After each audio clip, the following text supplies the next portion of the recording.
ডিবির সাবেক প্রধান হারুন ও রশিদ হারুন এবং পুলিশের মাফিয়া হিসাবে যারা এতদিন পরিচিত ছিল, সেই মাফিয়া বিপ্লব পোদ্দার সহ অনেককেই এখনো গ্রেপ্তার করা হচ্ছে না। কেন গ্রেপ্তার করা হচ্ছে না, এটি নিয়ে জনগণের মধ্যে, ছাত্র জনতার মধ্যে নানান প্রশ্ন এবং নানান আলোচনা জন্ম দিয়েছে। অনেকে এটা নিয়ে অনেক মন্তব্য করছেন, অনেক কথা বলছেন। আমাদের কাছেও বিষয়টি বেশ রহস্যজনক লাগছে যে পুলিশের যারা মাফিয়া ছিলেন, ছাত্র জনতার বুকে যারা সরাসরি গুলি চালিয়েছেন, যারা ছাত্র জনতাকে সরাসরি একটা যুদ্ধের দিকে ঠেলে দিয়েছেন, এরকম মাফিয়ারা এখনো গ্রেপ্তার হন নাই। হারুন কোথায়, এটা এদেশের মানুষ এখনো জানে না। কেন? যারা বর্তমান পুলিশের নবনিযুক্ত দায়িত্বে এসেছেন বা দায়িত্ব নিয়েছেন, বিশেষ করে পুলিশের আইজি, ডিএমপির কমিশনার, র্যাবের ডিজি, আপনাদের দায়িত্বটা কি আমরা তো আসলে বুঝতে পারছি না। হারুনের মতো একজন কুখ্যাত পুলিশ অফিসার এখন পর্যন্ত আটক হচ্ছে না। বিষয়টি বেশ রহস্যজনক লাগছে আমাদের কাছে যে আসলে কেন ডিবির হারুন এখনো আটক হবে না, নাকি তাকে পরিকল্পিতভাবে শেল্টার দেওয়া হচ্ছে, আশ্রয় দেওয়া হচ্ছে। এমনটি অনেকেই সন্দেহ পোষণ করছেন, আশঙ্কা প্রকাশ করছেন। এই আশঙ্কাটি কোনোভাবেই উড়িয়ে দেওয়ার মতো নয়, উড়িয়ে দেওয়া যায়ও না। তা না হলে এর আগে আমরা শুনলাম যে ডিবি হারুন ঢাকার একটি হাসপাতালে ভর্তি, আইসিইউতে আছেন বা হাসপাতালে ভর্তি আছেন। ভালো কথা। তাহলে ঢাকার কোন সে হাসপাতাল বা কোন সে ক্লিনিক, কোন সে প্রাইভেট হসপিটালে ডিবির হারুন ভর্তি আছে আর বাংলাদেশের পুলিশ জানে না, আইন শৃঙ্খলা রক্ষাকারী বাহিনী জানে না? আমাদের কাছে বেশ রহস্যজনক লাগছে। শুধু রহস্য এখানেই শেষ নয় আমাদের। গত কয়েকদিন আগে আপনারা সবাই দেখেছেন যে সাবেক তথ্য প্রতিমন্ত্রী এম এ আরাফাত, অনেকেই তাকে কুমড়ো পটাশ আরাফাত বলে থাকে, পত্রিকায় আমরা দেখলাম, মিডিয়াতে দেখলাম যে আরাফাত আটক। সবাই আলহামদুলিল্লাহ পাঠ করছে, কারণ আরাফাতের মতো একজন দুর্ধর্ষ কুখ্যাত ব্যক্তি আটক হবে, এটা শুকরিয়া আদায় না করে পারা যায় না। কিন্তু আরাফাত আটকের কয়েক ঘন্টা পরেই সেই নিউজ উধাও হয়ে গেল। এখন আমরা শুনতে পাচ্ছি আরাফাত নাকি আটক হয় নাই। তাহলে আরাফাত গেল কোথায়? কোথায় গেল এটি আমাদের জানাতে হবে এবং এটি আমরা জানতে চাই যে এম এ আরাফাত, কুমড়ো পটাশ আরাফাতরা কোথায় আজকে? অনেকেই আশঙ্কা প্রকাশ করছেন, অনেকেই এ ধরনের মন্তব্য করছেন যে এদেরকে বর্ডার পার করে সেফ জোনে পাঠিয়ে দেওয়া হচ্ছে। অনেককেই নাকি বর্ডার পার করে দেওয়া হচ্ছে মোটা অঙ্কের টাকার বিনিময়ে, পারিবারিক সম্পর্কের খাতিরে। এরকম নানান তথ্য আমাদের কাছে আসছে প্রতিনিয়ত। এমনটা যদি হয়ে থাকে তাহলে পরিস্থিতি কিন্তু ভয়ানক থেকে আরো ভয়ানক হবে। আমাদের স্পষ্ট কথা, যাদের হাতে খুনের দাগ লেগে রয়েছে, হাজার হাজার মানুষের রক্তের দাগ, আজকে যদি আপনারা তাদেরকে শেল্টার দেন, তাদেরকে নিরাপত্তা দেন, তাদেরকে আপনারা আশ্রয় দিয়ে, শেল্টার দিয়ে বিদেশে পালিয়ে যেতে সহায়তা করেন, আপনারা ভুলে যাবেন না যে আপনারা ভালো থাকবেন আর এদেশের ছাত্র জনতা বসে বসে আপনাদের এসব দেখবে। এটা ভাববেন না। এর আগে আমরা দেখলাম হাসান মাহমুদ, তাকে সুন্দরভাবে এয়ারপোর্ট পার করে তাকে জার্মানি, বেলজিয়াম সম্ভবত পাঠিয়ে দেওয়া হয়েছে। তাহলে কোন সে অফিসার, কারা কারা, কোন কোন কর্মকর্তা এদেরকে শেল্টার দিচ্ছে, এদেরকে নিরাপদে দেশ ছাড়তে সহায়তা করছে, এগুলো নিয়ে আমাদের এখন প্রশ্ন তুলতে হবে, কথা বলতে হবে। আমরা হতবাক হয়ে যাচ্ছি। এই সরকার দায়িত্ব নেওয়ার প্রায় মাসখানেক হচ্ছে। এই এক মাসের মধ্যে আজ পর্যন্ত আওয়ামী লীগের বড় বড় নেতা কয়জন ধরা পড়েছে? বিশেষ করে স্বরাষ্ট্র উপদেষ্টা নিয়ে আমার যথেষ্ট প্রশ্ন এবং সন্দেহ প্রকাশ হচ্ছে। আমি সন্দেহ প্রকাশ করছি এই স্বরাষ্ট্র উপদেষ্টাকে নিয়ে, তিনি কি করছেন? কিছুদিন আগে আমরা দেখলাম সেনাবাহিনীর হাতে অনেকেই নাকি বন্দী আছেন ক্যান্টনমেন্টে। এরপরে সেনাবাহিনী বলল তাদের 600 কতজনকে, 27 জনকে নাকি ছেড়ে দেওয়া হলো। কেন? সেনাবাহিনী কেন তাদের ছেড়ে দিবে? সেনাবাহিনী আইন শৃঙ্খলা রক্ষাকারী বাহিনীর হাতে তুলে না দিয়ে তাদেরকে ছেড়ে দিলেন। এটা আরেক রহস্য, এটি নিয়ে আরেকদিন কথা বলবো। তবে আমরা এখন জানতে চাই, এই সরকার দায়িত্ব নেওয়ার এতদিন হয়ে গেলেও এখন পর্যন্ত আওয়ামী লীগের কুখ্যাত অপরাধী, সন্ত্রাসী, ভোটচোর, ডাকাতরা কেন আটক হচ্ছে না? কেন তারা নিরাপদে দেশ ছেড়ে পালাতে পারছে? কারা কারা তাদের সহায়তা করছে, সহযোগিতা করছে দেশ ছাড়তে? এদের প্রত্যেককে আমাদের মুখোমুখি দাঁড় করাতে হবে, প্রত্যেকটা অফিসারকে, প্রত্যেকটা ব্যক্তিকে। এবং সে যদি সরকারের কোনো উপদেষ্টাও হয়, তার মুখোশ খুলতে আমরা 1 সেকেন্ড সময় নেব না, সে যেই হোক। আওয়ামী লীগকে পুনঃপ্রতিষ্ঠা করার চেষ্টা করবেন, পুনর্জন্ম দেওয়ার চেষ্টা করবেন, আর আমরা বসে বসে আঙ্গুল চুষবো, এটা ভাববার কোনো কারণ নেই। ইতিমধ্যে আমাদের কাছে বেশ জায়গা থেকে খবর আসছে, 2-1 জনের খবর আমরা দেখতে পাচ্ছি যে সীমান্তে আটক হয়েছে। এগুলো স্রেফ 1% না ভাই, কয়জনকে আটক করেছে সীমান্তে? 2 জন এখন পর্যন্ত, শামসুদ্দিন মানিক বিচারপতি, আর ওই ছাত্রলীগের না যুবলীগের এক নেতা। আর কয়জনের নাম জানেন আপনি? কিন্তু এই যে সেনাবাহিনী 600 জনের উপরে ক্যান্টনমেন্টে আটক রেখেছিলেন, যাদেরকে ছেড়ে দিলেন, এরা এখন কোথায়? আমাদের প্রশ্ন, সেনাবাহিনী যাদের ক্যান্টনমেন্টে আটক রেখেছিলেন বা বন্দি করে রেখেছিলেন বা আশ্রয় দিয়েছিলেন, হোয়াটএভার, সেই 650 জন ব্যক্তি কোথায়? এটা সেনা প্রধানকে আমাদের জিজ্ঞেস করতে হবে, তিনি উত্তর দিবেন তারা কোথায়। সেনা প্রধান কেন তাদের ছেড়ে দিলেন? তারা তো কোনো ভালো মানুষ নন, তারা তো কোনো নিরপরাধ ব্যক্তি নন, তারা তো কোনো সাধারণ ব্যক্তি নন যে আপনারা তাদেরকে ছেড়ে দিলেন। তারা বাংলাদেশের কুখ্যাত অপরাধী, তাদের হাতে হাজার হাজার মানুষের রক্তের দাগ লেগে আছে।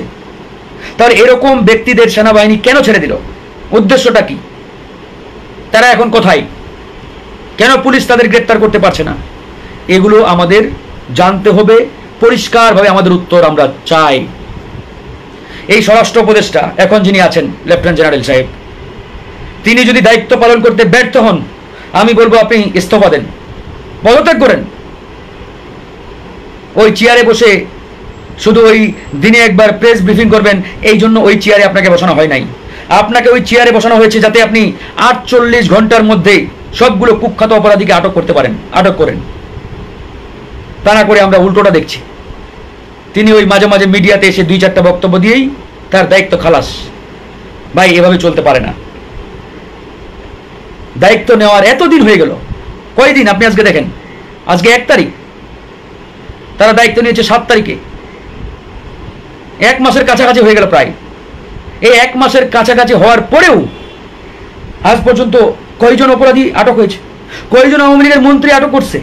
কতজন আওয়ামী লীগের এমপিকে আটক করছে দেখেন। অথচ এদের অধিকাংশ 95% দেশের ভিতরে আছে, পালাতে পারে নাই। এরা 5ই আগস্টের আগে পালাতে পারে নাই। তাহলে এরা বাংলাদেশের ভিতরে থাকা সত্ত্বেও আইন শৃঙ্খলা বাহিনী এদের আটক করছে না কেন?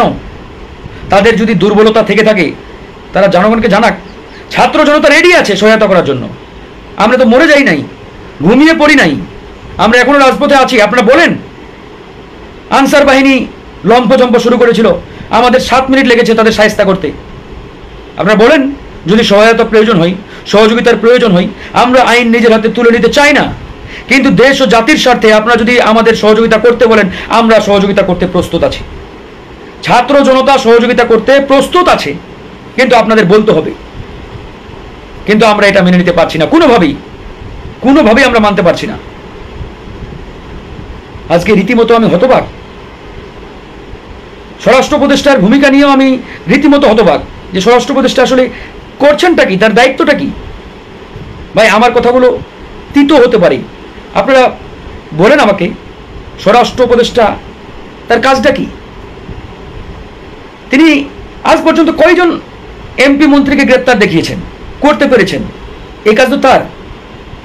এখনো বাংলাদেশের প্রত্যেকটা রন্ধ্রে রন্ধ্রে, পরতে পরতে, সেক্টরে সেক্টরে এই শেখ হাসিনা এবং আওয়ামী লীগের দালালরা বসে রয়েছে।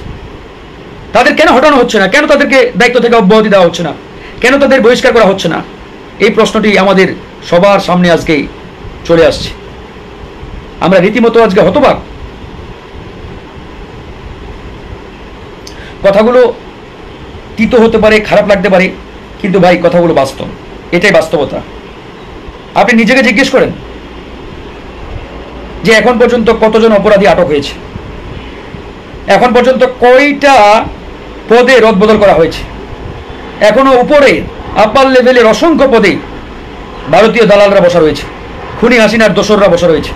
তো আপনি এই ভারতীয় দালালদের চেয়ারে বসা রেখে একটি সুন্দর বাংলাদেশ, নতুন বাংলাদেশ বিনির্মাণ করতে চান, এটা এত সহজ, এতই সহজ হয়ে গেল, এত সহজে সম্ভব? সম্ভব নয়। তার জন্য আমাদের ভারতীয় দালালদের আগে উৎখাত করতে হবে। কিন্তু যারা দায়িত্বে রয়েছেন তারা কেন করছেন না?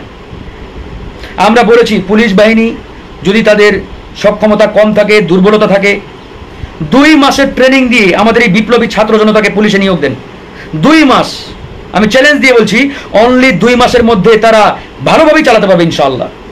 দেখেন নাই 5 তারিখ থেকে প্রায় 15 তারিখ পর্যন্ত 10 দিন ঢাকা শহরের ট্রাফিকের দায়িত্ব পালন করেছে ছাত্ররা, যাদের 1%ও প্রশিক্ষণের কোনো অভিজ্ঞতা নেই, ট্রেনিং দেওয়া হয় নাই, বিনা অভিজ্ঞতায়, বিনা প্রশিক্ষণে 10টা দিন ঢাকা শহরের মতো একটা জায়গায় যেখানে প্রায় 2.5 থেকে 3 কোটি মানুষ বসবাস করে, তাদেরকে তারা সার্ভিস দিয়েছে, ট্রাফিক দায়িত্ব পালন করেছে।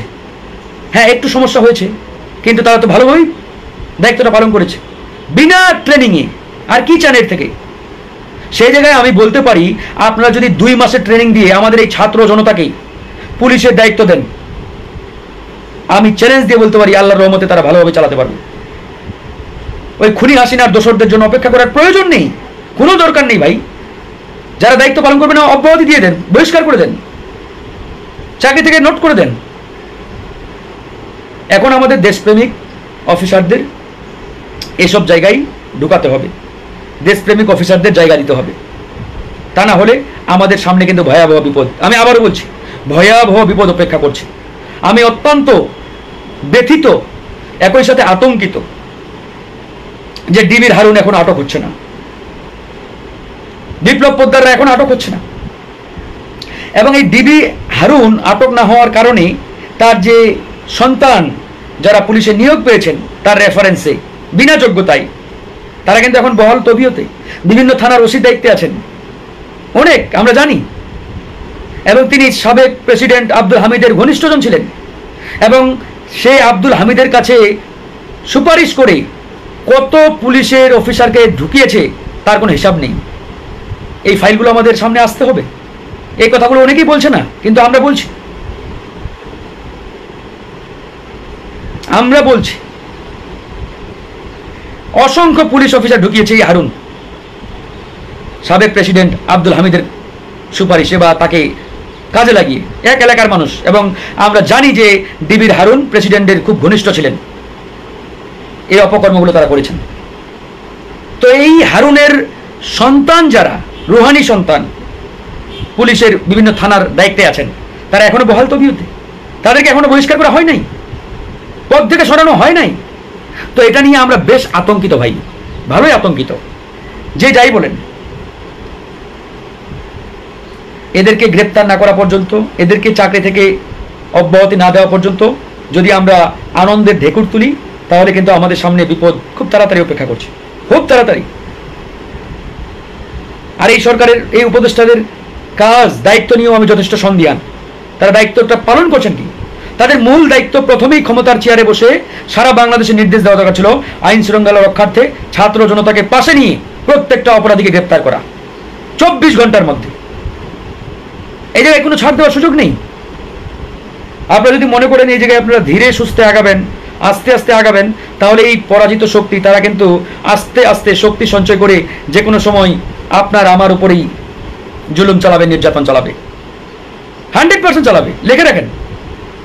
আপনি কি মনে করছেন যে তারা বসে আছে, তারা চুপ রয়েছে? আপনাদের এটা মনে হয়? যারা মনে করছেন যে তারা বসে আছে, চুপ আছে, লুকিয়ে আছে, আমি মনে হয় আপনারা বোধহয় সঠিক জ্ঞান রাখেন না, ধারণাও রাখেন না তাদের সম্পর্কে। তারা একটা সেকেন্ডের জন্য বসে নেই, প্রত্যেকটা সেকেন্ড, প্রত্যেকটা মিনিট, প্রত্যেকটা ঘন্টা তারা কাজে লাগাচ্ছে।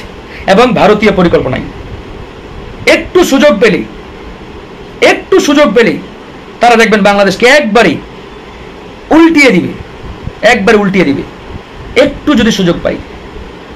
হ্যাঁ, আপনি বলছি তারা ভাই হারিয়ে গেছে, তাদের পাচ্ছি না। কোথায় হারিয়ে গেছে? এই 56,000 বর্গ মাইলের ভিতরেই তো আছে ভাই, এর বাইরে তো যাওয়ার সুযোগ নেই।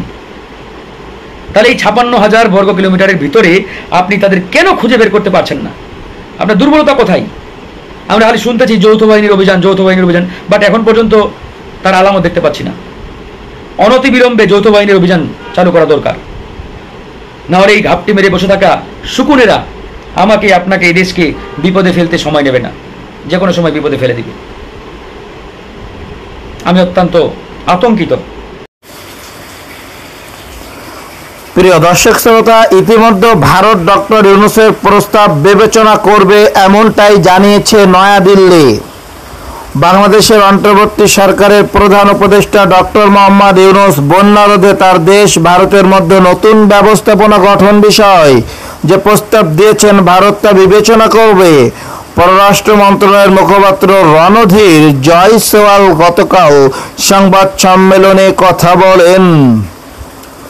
বাংলাদেশে নিযুক্ত ভারতের হাই কমিশনার প্রণয় ভার্মা সম্প্রতি প্রধান উপদেষ্টার সঙ্গে দেখা করেন, তখন তিনি এ প্রস্তাব দেন। মুখপাত্র বলেন, ভারত ও বাংলাদেশের মধ্যে পানি সংক্রান্ত বিষয়ে যে ব্যবস্থাপনা রয়েছে তা ভালোই কাজ করছে। বন্যা সংক্রান্ত এবং পানি প্রবাহ নিয়ে তথ্যের আদান প্রদান হয়ে থাকে। সাম্প্রতিক বন্যার সময় তথ্য দেওয়া হয়েছিল, তবে এই ব্যবস্থাপনার যদি উন্নতি প্রয়োজন বোধ হয় তাহলে দুই দেশ এ বিষয়ে সিদ্ধান্ত নিতে পারে। মুখপাত্র জানান, সাম্প্রতিক বন্যা ত্রিপুরা রাজ্য অতিরিক্ত বৃষ্টির কারণে হয়েছে। হাইকমিশনের পক্ষে বিষয়টি প্রধান উপদেষ্টাকে জানানো হয়। প্রধানমন্ত্রী Narendra Modi, president Joe Biden telephone বার্তালাপের পর দুই দেশের বিবৃতিতে বাংলাদেশ নিয়ে মতপার্থক্য বিষয়ে মুখপাত্র বলেন, বিকৃত প্রচার করা হচ্ছে। প্রথমত, যৌথ বৈঠকের পরে যে বিবৃতি দেওয়া হয় এটা তেমন নয়। আমেরিকার বিষয় ওদের বিবৃতিতে রয়েছে, মোদি যা বলছে তার হুবহু বিবরণ দেওয়া হয়েছে।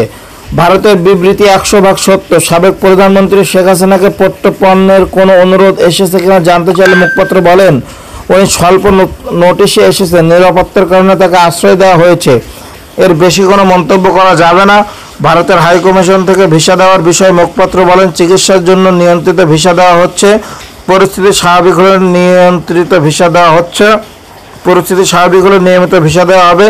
তিনিও বলেন, আইন শৃঙ্খলা পরিস্থিতির কারণে ভারতীয় কর্মীরা চলে এসেছেন, তাই এই মুহূর্তে যাবতীয় চলমান প্রকল্প বন্ধ হয়ে আছে। পরিস্থিতি স্বাভাবিক হলে পুনরায় চালু হবে আবার।